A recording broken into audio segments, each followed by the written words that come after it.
Okay. Okay, well, thank you to Mayor Carolyn Parrish from the great city of Mississauga for coming on to talk with us today about your decision to step down from the Peel Region's Police Board over their basically their budget ask. So we thank you very much for taking the time from your schedule to come on and discuss this topic with us. Oh, no problem. Especially when you call it the great city of Mississauga, it gives me a thrill. Well, I'm gonna put it back to you, Mayor Parrish. For our listeners who are outside of Mississauga, can you explain to us what your rationale was for your decision to step down from the police board in your own words, please? Well, I've just been put on the board about the last 3 months. I was sworn in as mayor about 6 months ago, but it takes a while to go through the whole rigmarole of passing some tests and so forth. But I got on the board a couple of months ago. They were in the process of building their budget request. What happens with the police budget is the region of Peel is the vehicle for that budget. And the region of Peel is made up of 3 different municipalities: Caledon, which uses OPP, Brampton and Mississauga, which share Peel Regional Police. The budget was coming in extremely high. It was 15% increase last year. It came in, the first run was 23.4% increase this year, 300 new officers, 55 new civilians, and it was just looking pretty heavy. We asked a few questions. They refined it a bit. They came back at 21.3 to the Police Services Board, and that's how it was presented to the region of Peel. Now, there are governing rules. When you're sitting on the Police Services Board, it's made up of 7 people. The 2 mayors and the regional chair are on it. There's 1 citizen appointed by the region, and there are 3 citizens appointed by the province. As a code of conduct, you can't criticize openly outside of the boardroom any decisions that are being made. Meantime, as the mayor of Mississauga, that budget increase was going to impact our city budget and regional budget to the point where citizens were already at 5.5% increase before anything went in on the city and anything went on the rest of the region. I have a very hard time not being critical. I asked a lot of questions in the couple of meetings we had. The answers kept coming back. We need 300 officers, 55 civilians, and all the accoutrements that go with that.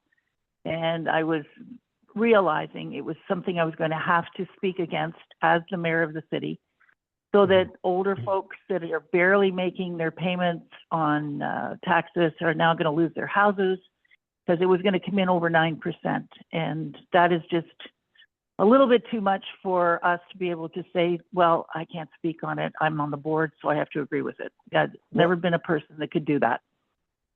I think we can respect, as an elected official, you should be able to openly criticize or defend any said position to the people who elected you. That's how democracies work. We wanted to talk about this with you because this is a trend that we've seen. Police boards around the 905 and around Ontario really have just, we can't think of one in our recent history that hasn't asked for some sizable increase, like a double-digit increase in funding for them. I want to ask your take as somebody who you've been around municipal politics for a while. Why is it that police budgets never seem to plateau? They're always rising. They're always there's never seems to be a check on each year's ask for more money. Because there really isn't a check. As long as you've got the police board convinced that that's what you need those officers and you need them now. Once you step out of that room, you can't speak against it. So what happens is the elected people, and there's only 2 elected people on our board, myself and Mayor Brown from Brampton. Now, Mayor Brown's a very enthusiastic police fellow, but he has a different motive. The way the payments have been worked out for the last 50 years at the Peel region is the portion we each pay to the police services or the police budget, the portion we take is based on an impact evaluation. An impact evaluation takes all the land, all the buildings, all the infrastructure in a city, and it gives it a value. So Mississauga's value is 62%, and Brampton's value is 38%.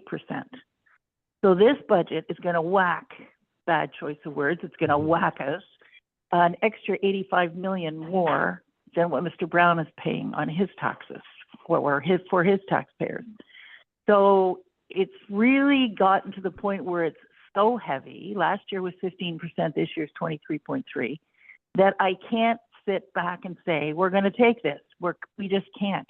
We are paying an extra $85 million, our taxpayers, to cover policing in Brampton, and that's not right. It seems to, we spoke a few months ago. We spoke to Councillor Cameron Kroetsch from Hamilton, who is, I believe, maybe still is, but is currently suspended from the Hamilton Police Services Board. Basically, the same thing. That he was on the board. The board came to a decision, and he took a slightly different approach from you, in that he didn't resign, but did speak in council openly about his opposition to a major increase. At which point the board did exactly as you suggested they would do, which is basically say, you can't do that. You're not allowed to speak against our decisions, and instituted disciplinary action against him.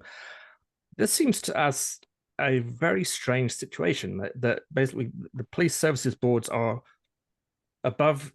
We understand the idea of kind of collective responsibility and so forth, but nevertheless, that these are very major financial decisions being taken by a police services board, basically behind closed doors. I know it's not technically in secret, but these numbers are, and councillors basically aren't allowed to then question those decisions. And a point I believe you made,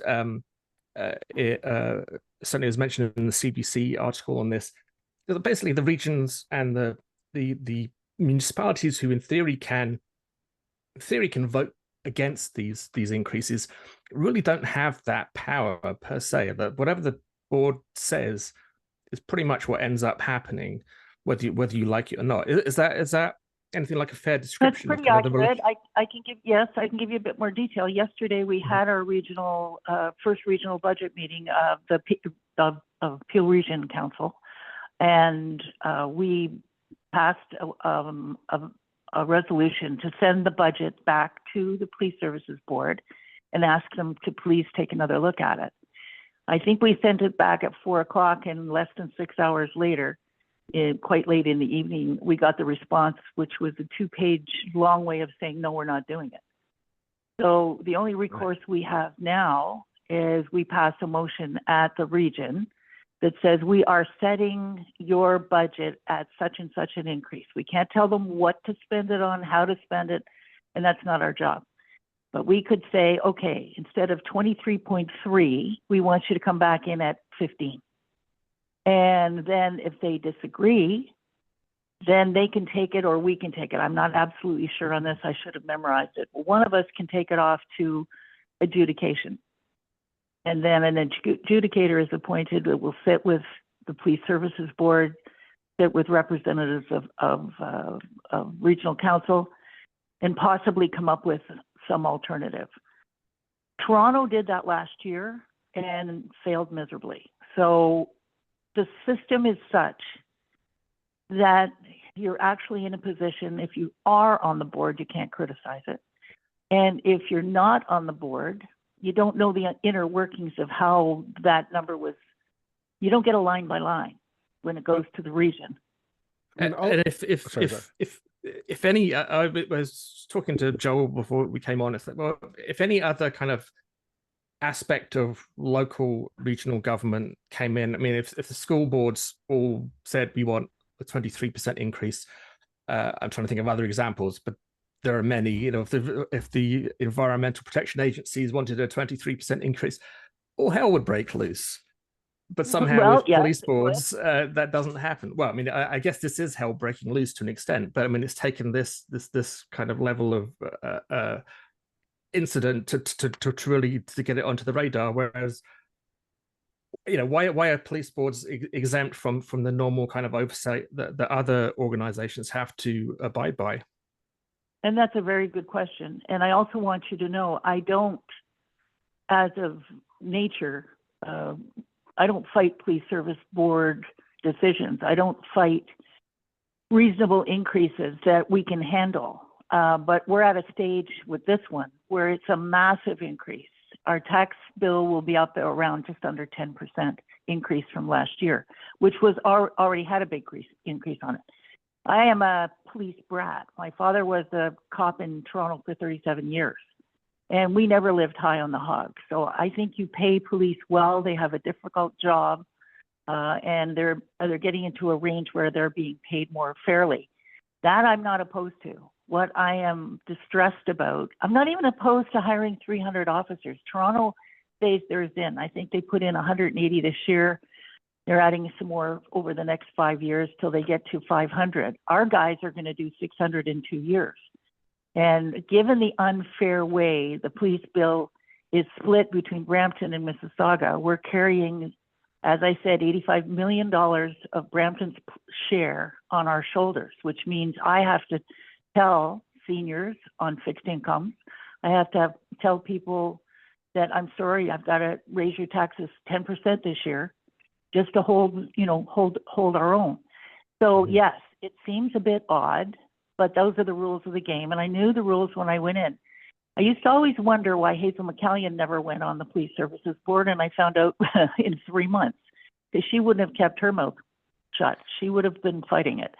So, but those days they weren't hitting huge increases like this. So I don't question they need more officers. I question the fact that they have tunnel vision. They're just looking at one aspect of what runs this city. I, as the mayor, have to look at everything altogether and prioritize things. So to tell me I can't talk about it is really difficult for me to follow. So I was better to resign. Well, I can understand that point of view. I think what's troubling to us, I'm hoping our listeners as well, is the idea of you are an elected official, and the other councillors on Mississauga City Council are elected to represent the people's interests at City Council, as well as the public purse. Correct. And there's a part of that is accountability that you as mayor and your fellow councillors make a decision on how to spend the public purse. And that might mean some departments don't get as much as others because of your decisions. And Absolutely. I find, and you have to bear the responsibility, whether good or bad. If the public say, no, Mayor Parrish, we think you should be spending as much as you can on service X, Y, and Z, and you say no, you have to defend that. And that's politics. That's the game. That's democracy. Yep. I find what's troubling about this is that power has been taken away from you and your fellow councillors, that you don't, and this is what we're hearing from other councils around Ontario, is that really the power over the public purse is not really at the council table anymore. It is, as Roland said earlier, kind of behind this closed door, and it's, we're not really allowed to talk about or have an open debate. And quite frankly, if it's public tax dollars, I think every penny should be up for debate. And I'm wondering, do you share my sentiments on this, or is this more of No, I do. That's why I resigned. My responsibility is to every human being that lives in our city. And it's my responsibility and that of council to decide where we take the precious dollars they give us. How are we going to allocate it? For example, do we cut out free passes for people over 65 to use the swimming pools when nobody's using them during the day? No, we're not taking that away. Do we take away the free passes to get on transit so they get out of their cars, they get out, they socialize, and they don't have accidents? Because as the older you get, the worse your reflexes are. I can vouch for that myself. So the point is, we would have to take away all the things that our residents really value to try and cope with this increase. And again, I keep saying, because it's driving me personally up the wall, why are my people in my city paying for extra $85 million to cover the extra police required up in Brampton? The way the allocation goes, nobody's looked at it in years. We looked at it about 7 years ago, and when it came time to vote on changing it to representation by population, the Brampton councillors all left the room. and you have to have one councillor from each of the 3 municipalities in their seats voting, or the meeting comes to an end. So if we try to do that again, same thing will happen. They would be foolish to say, woo, we're going to take on 85 million this year and we're going to give that to our taxpayers to handle. So it's a dilemma. It's a double-edged sword. I don't know if it's like that with the rest of the regional governments around here, or it's just uniquely ours. But we have a very big problem. Number one, 23.3% increase translates to 5.5 on your tax bill. And 2, we have an unfair process of taxation that gives Brampton a bit of a free ride. Your predecessor, Mayor or former Mayor Bonnie Crombie, we had her on to talk about the dissolution of Peel Region. She was really big on pushing for that. That has since, let's just say, stalled out, or it's in a bit of a quagmire in terms of where we're going forward. It's not stalled. It's not stalled. We've had meetings. The 3 mayors have met with the Premier right in the office at his house. They are in the process of drafting legislation that will move some services out of the region down to the local governments, which is going to be great, and keeping mostly the social services at the region. They're just going to put some hard services down closer to us, which we will then assume the cost of. And the region will, their portion of the tax bill will just be smaller. I have no problem with that. I think it's a good solution to that problem, and I thank Bonnie for pushing it. It's a good thing. Okay, but I mean that's kind of a far cry from the dissolution of Peel Region. Yes, which was the original idea, was just Peel Region no more, Brampton and doesn't Mississauga exist anymore. Go your own way. This, however, it seems a big problem that the province is probably going to have to step in and maybe pass some kind of. They already are. They're already doing it. So what to deal with the issue of the police budget? No. They're stepping in on a dissolution. They've done the evaluation. They had a transition team that they appointed to come out and go through all the books and check everything out, and they've come up with what I think is a good plan. But going forward, I guess my point that I'm trying to make, though, is this still is a Peel Region problem, where Brampton clearly doesn't want to foot a higher bill, and who wouldn't? The deal works out pretty well for them, but Mississauga is being left with 62%, I think you just said, of the bill. 62% of the bill. And again, but that's just the structure of the Peel Region as it sits right now. Is there talk of going to the province and saying, we need to further go into this a bit deeper, because we can't afford this. Like, this is just you're passing on a. Oh no, you're absolutely right. And I've sent a request off to the Premier's office to say, could you call in Mayor Brown and call me in, and let's sit down and figure out how we can do this. You can't just tell Brampton this year, you're stuck with $85 million. Too bad, find it. So perhaps there's a way we can transition it over 3 years so they slowly pick up the share that they should be paying. I'm okay with that. I mean, I wouldn't want somebody all turn around and, well, they just did, hit us with millions and millions of dollars that we have to pay for increased police services. And I'm not in a position to argue with the experts who are the police themselves.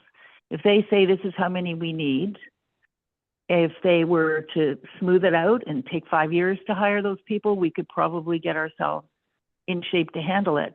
What it has done, though, is it's reminded me at 4:30 in the morning, I sat straight up in bed and went, holy Moses, we're paying 62% of this. And then it got me thinking that that's the second problem. So we've got 2 problems. We've got an inability to talk about or do anything about this, the 23.3% increase. And the second problem is we're being overcharged massively. And if you equate the populations, they're pretty close. I think we would end up taking 51 and they take 49. If you look at the crime rates, they have more drug-related problems. We have more car thefts. But generally speaking, the police services are equivalent in both cities. So the only thing that's not right is the amount that we're paying, the percentage that we're paying, and that has to be fixed. And if, I must say to you, if they hadn't come in with such an enormous request this year, I probably wouldn't be worrying about the proportions. But now I have no choice. Well, understandable. I To mean, do all that's this, that's I a had big to be bill. off the board. It's a Yeah. huge bill. Yeah. To do all this, I have to be off the board. I can't breach their code of conduct plus serve my constituents. No, I mean you're saying that you know the police are the expert on what they need, sure. However, I mean a 21.3% increase. You know, has there been a 21.3% increase in crime? Is you know what evidence No, is it's there? not 21.3. It's 23.3. There's 2% Okay. in there for capital expenditures. It's 21.3 just for police officers' equipment. For example, there's an Yeah. item in there for $9 million, and then it's to outfit the officers with body armor. Now they've got perfectly good body armor now, but it's mandated by the province. We want you to get this particular piece of body armor, so you have to do it.